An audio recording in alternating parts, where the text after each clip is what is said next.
Did you know Hollywood can unlock powerful insights for your local marketing strategy? What? All right. Listen. In this episode, we'll reveal how the storytelling techniques used in movies can elevate your marketing approach. Hollywood has mastered the art of engaging audiences through compelling narratives, and local businesses can learn from this. We'll explore how to identify your brand's hero, villain, and supporting characters, translating film storytelling into a brand narrative that customers will notice and remember.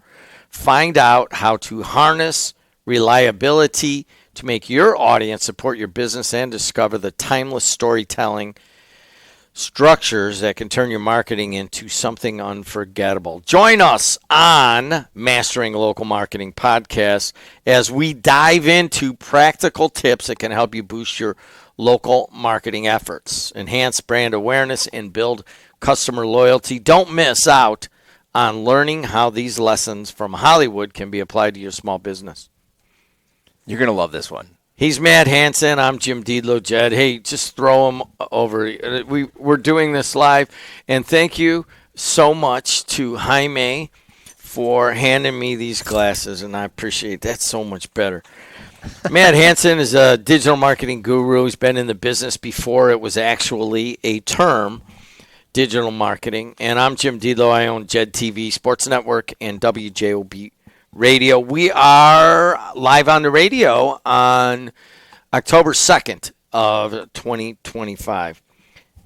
You know, one of the things that just gets me out of this, if you guys know how this works, I've been doing radio and TV for upwards off and on for 40 years. I don't like to know what I'm talking about when I come in. Producer Adriana's over there. She'll just say, hey, so-and-so's here. You're going to interview him. And I like to do it because then I want to ask the questions that somebody that just heard it for the first time would know. But if you have it all night to think about it, like if I prep for an interview, it falls flat. But I want to tell one quick story on this. I went to TED Sports the very first time they had TED Talks on sports, and it was in Indianapolis, and Triple H was there, the WWE guy. He married Vince McMahon's daughter, right? And he got up there, and his entire TED Talk was about storytelling. And he says, listen, WWE, you could say, oh, it's fake. Oh, it's overdone. The competition, the injury, all the different things. He goes, but all we know is that we have to tell a story every time. And I went to that whole conference for 3 days, listened to so many TED Talks. I can't believe that was the number one thing I took out of that. And it has colored the way that I'm thinking about what we do in our business. Yes. So this has been, I haven't done a TED Talk, but I've been hired by different universities to give this, what we're about to talk about. And I will sit down with my family. We love to watch. We have like family movie night when all of my kids are home and all that. And we'll sit down and one of us will pick a movie.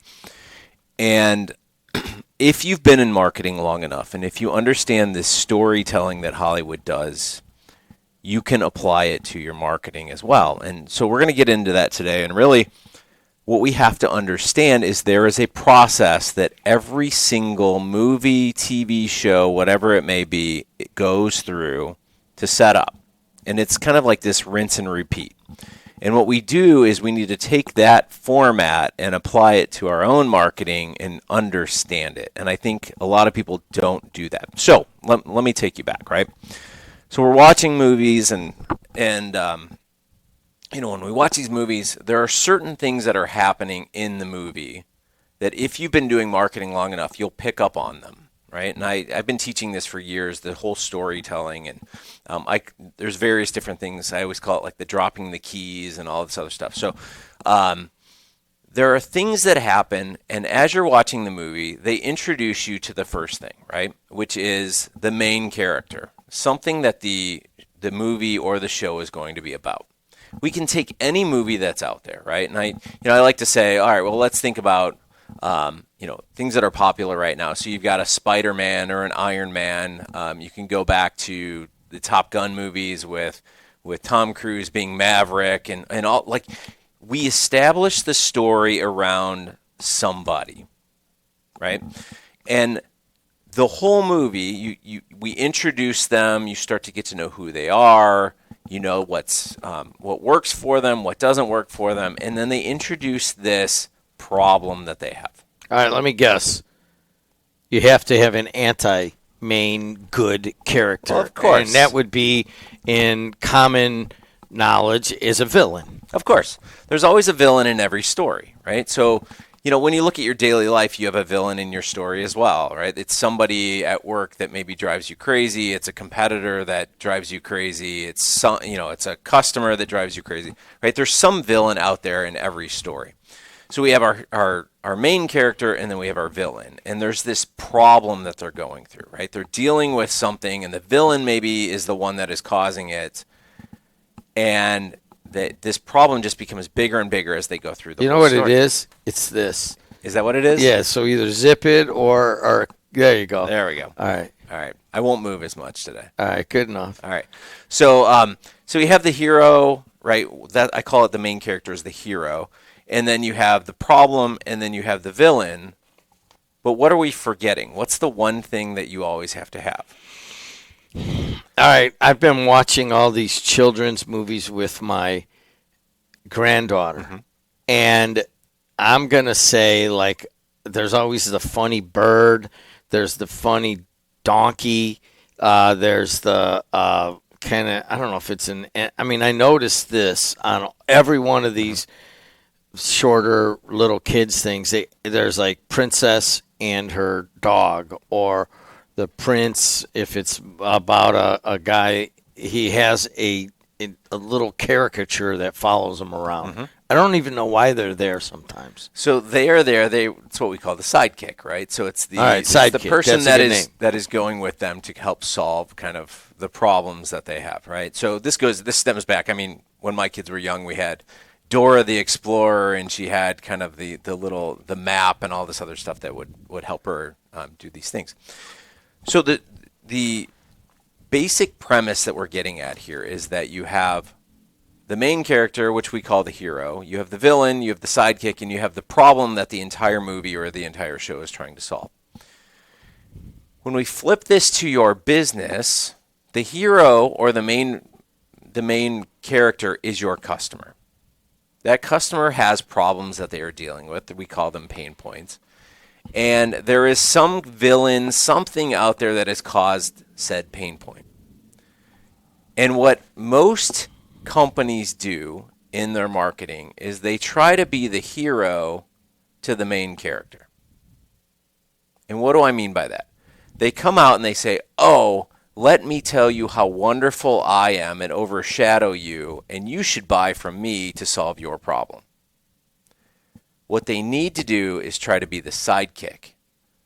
I have a couple ideas that will get you to where you need to go. I'm a financial advisor.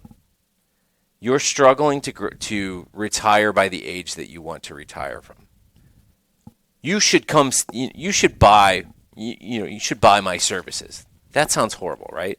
Instead, I should come out and say, I've got a few ideas that you could potentially implement to get to where you need to be. If you want to talk about it, that's great. Like, I have these ideas, no pressure, but when you're ready and you want to solve that problem, I'm there to help you. Instead of what most people do is, I'm the greatest at this. You should hire me. We won all of these awards, all of this other stuff. It's me, me, me, me, me. Don't do that. Okay, so let's look at Disney's Frozen. You got Elsa, Yep. And then you got Olaf the snowman. Yep. That's a sidekick. I mean, I don't know these that well because I always fall asleep in the middle of them. But Olaf is there. So in a commercial, you would have the main character Elsa, and you would have sidekick Olaf. Are you saying Olaf should be the one that offers what? Offers opportunities to the problem, right? So you have Olaf, you had the sister, right? You had Olaf is the sidekick. Elsa is the main character. Right, but Elsa had a sister. Yeah, she has a sister, right, yeah. that helped her Yeah. out. I think there was a boyfriend or something in there as well. If I remember Prince, correctly, somebody other. right? Yeah.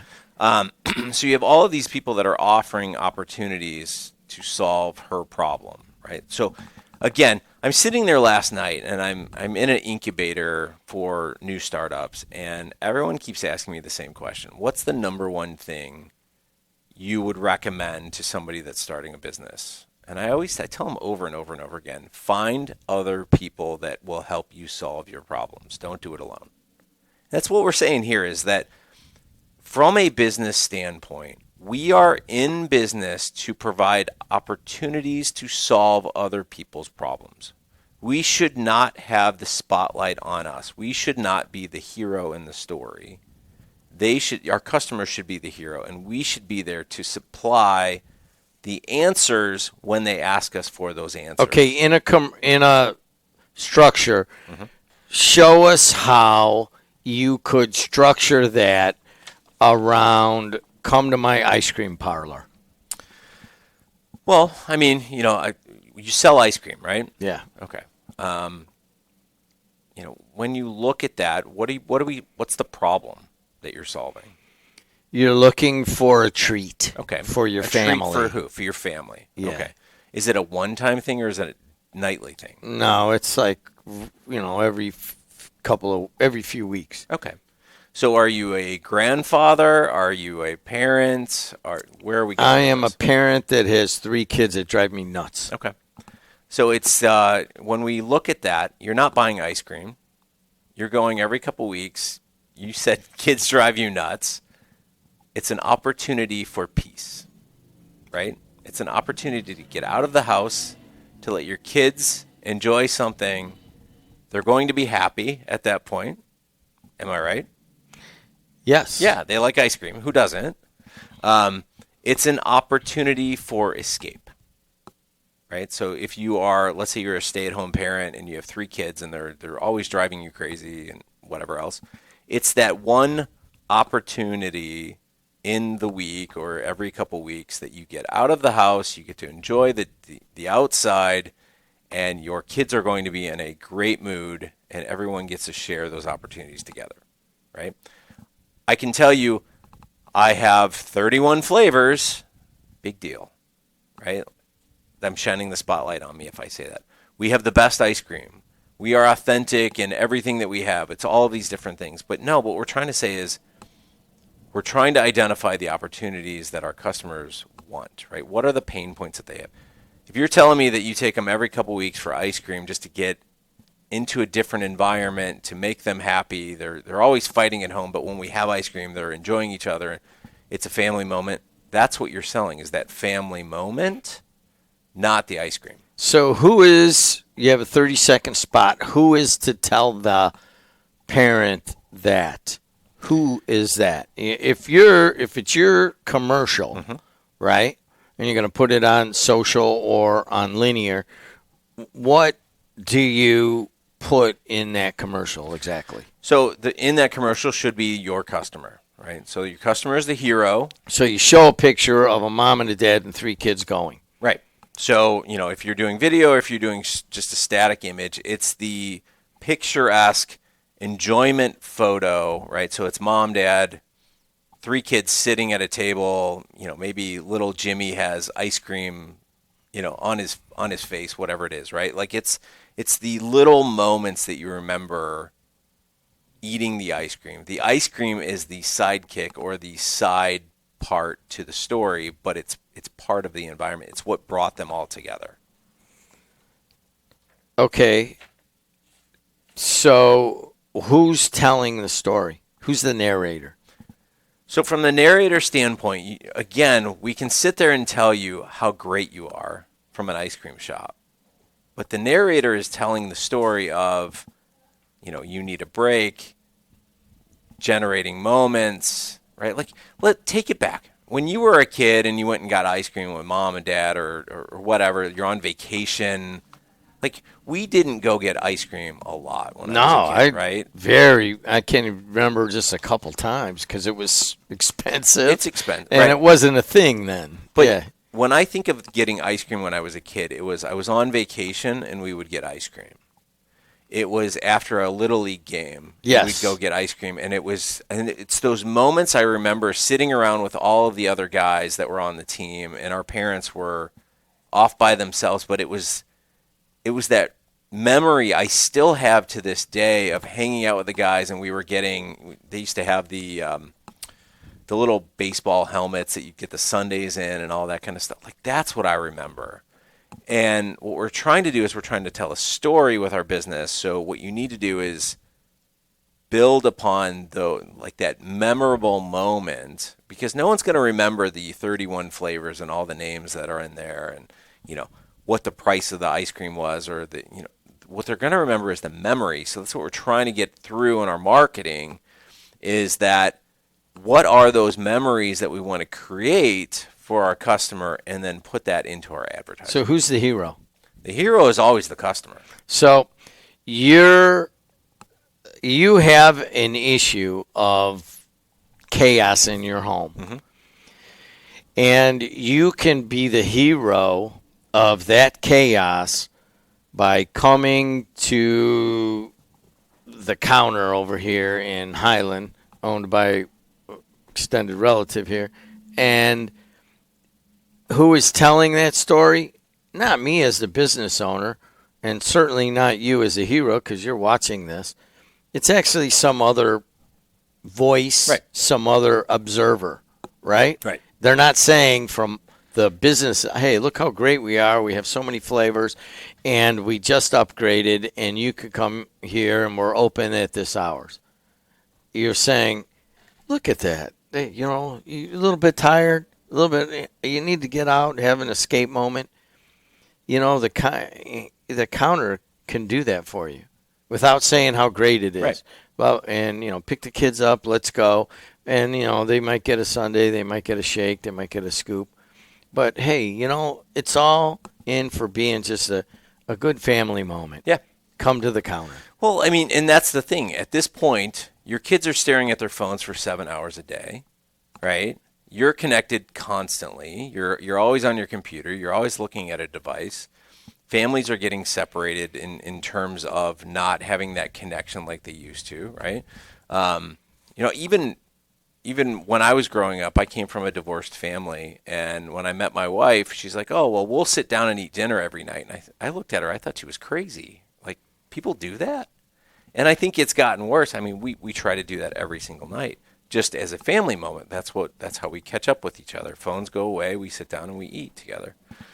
But what we're saying here is, I would guess 85% to 90% of businesses don't tell a story in their advertising.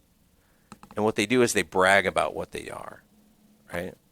They literally brag about it. Like, we are the best, we are this, we are that. And instead of looking at your customer and talking to your customer's pain points, they're bragging and trying to take the spotlight from their customer. He's Matt Hansen. I'm Jim Diedlow, Jed. So let's go on with the Mastering Local Marketing podcast. Let's look at the Wizard of Oz. Mm-hmm. Let me do this. Sure. Hero is interesting. Hero is Dorothy. Right. She has several sidekicks. Right. Cowardly Lion. Put 'em up, put 'em up, put 'em all. Right. The Tin Can Man. And I think there's Scarecrow, right? Scarecrow, yep. They're there. Those and Toto. And Toto's also a sidekick. Right. We'll just leave it at that. And then you have the villain is certainly the Wicked Witch. Right. Right? And you have a problem that she wants to get to the Emerald City so she can go back to Kansas. Right. Where in there is there an advertorial? I can tell. So here, let's flip the script on you. Have you seen Oz? Is that where the Wicked Witch is the good person? Is the good person? Glinda and the Wizard of Oz are the bad people. Yes, I have not seen it, okay. But yeah. So I'm saying here that aren't you talking about Wicked? That's what I'm saying. Yeah, Wicked. Sorry, yeah. Wicked. Yeah. All you did was flip the script on that, didn't you? It's the exact same story, seen from a different perspective. two movies, they're related. You can see how they both, neither one is a lie, but you're seeing it from different perspectives, right? Did you see Adriana Wicked? Who's the good person? It's the Wicked Witch. Wicked Witch, right? Yes, the Wicked Witch is considered to be the good person. How do they make Dorothy a bad person? Well, they don't necessarily introduce Dorothy into that, but Glinda becomes the egomaniac that She becomes a facade so Yeah. that people think that she's the good one, when in reality it's the Wicked Witch that's the good one. So Glinda, the good witch, and the Wicked Witch of the West are the two main characters. One's the hero and one's the villain. Yes. So that's all they did is just Actually- plug and play into the Matt Hansen structure of every story. Well, the funny about Wicked is that Glinda actually becomes the sidekick. Yeah, she has no powers She at has all. no power. She's just basically there alongside her, but the Wizard of Oz becomes the villain in the end. Because he's the one that has a corrupt government, basically. Yeah. So what we're saying, and I don't want to get into all of this, but what we're saying here is that perception is reality. So however you spin things is the way that your customers are going to see things. So it's funny because you go into this movie, Wicked, and you think, okay, how are they going to spin this? And then you see it and you're just like, okay, and it builds and builds and builds, and you're following along with the story and you're seeing, but in The Wizard of Oz, it was opposite, and what you have to realize is it's from a different perspective. So what we're saying from a business standpoint is you're seeing things from your perspective and trying to push them out. Your customer is seeing it from a different perspective, pushing them in. You have to figure out both sides and tell the right story. So now that you've seen The Wizard of Oz and you've seen Wicked, you watch The Wizard of Oz again, and it's a completely different movie because you're literally saying, well, this is false. This is false. Why do they see it this way now that I know more information? It makes more sense. It makes more sense, right? So I guess we've gone down like a rabbit hole today in this one. But what I'm saying is the narrative has to be from your customer's point of view, not yours. So what we're saying is the Wizard of Oz was from Dorothy's view. Wicked was from the, basically the Wicked witch, who is not wicked in the movie. She's just trying to She's get misunderstood. Misunderstood. And that's exactly what our customer is misunderstood by most businesses because they don't look at it from the customer point of view. All right, have you bought anything recently? Have I bought anything Yeah, recently? like anything. Like what? It's really funny. I bought somebody a present, and it's from Wicked. All right, so let's go back to his present store. Where'd you buy it? Off Amazon? I bought it at Five Below. All right. So Five Below is just a retail store. They kind of standalone-ish. A lot of times they're in big malls. How would you apply the storytelling technique to advertise Five Below? Well, Five Below is it's relatively inexpensive merchandise, The right? most expensive thing there is probably what I bought, which is around $35 to $50. Right. So I don't think they would exceed over that $50 limit. Yeah, so I don't think, Jim is a Five Below customer, let's be honest, right? Okay. So my daughter, who's 17, talked to me. She's like, we need to go to Five Below. I need to go in there, and there's this and this and this and this that I want to get. She ended up getting some kind of little microphone so she could do video blogging or something. I don't know what it was. But you go in there, and it's nothing but a bunch of younger, kids, essentially. And it's a bunch of just different technologies, it's iPhone covers. It's like a kid version of Target. That's exactly what it is, right? So from the standpoint of who the customer is, it's really cheap, right? So, essentially it's kind of like a dollar store, but it's, a little bit more pricey in some of the stuff. But they have things that revolve around the teenager lifestyle. Am I right? Mm-hmm. So it's, it's everything from movie stuff to technology things to things you can wear. There's a like million different makeup, types of food, candy, yeah. right? So it is the epitome of a teenager dropped into a store. Yeah. Yeah, right? I give you that. So when we talk about Five Below, it's if I could take all of the thoughts of my daughter and put them into a store, it's that store, right? So when she started talking about it, she was like, I want to go get this lapel mic. I want to do this video series. They have it. Let's go. And I kid you not, I just walked around watching her in there, and you see all of these other kids in there. He's got a problem.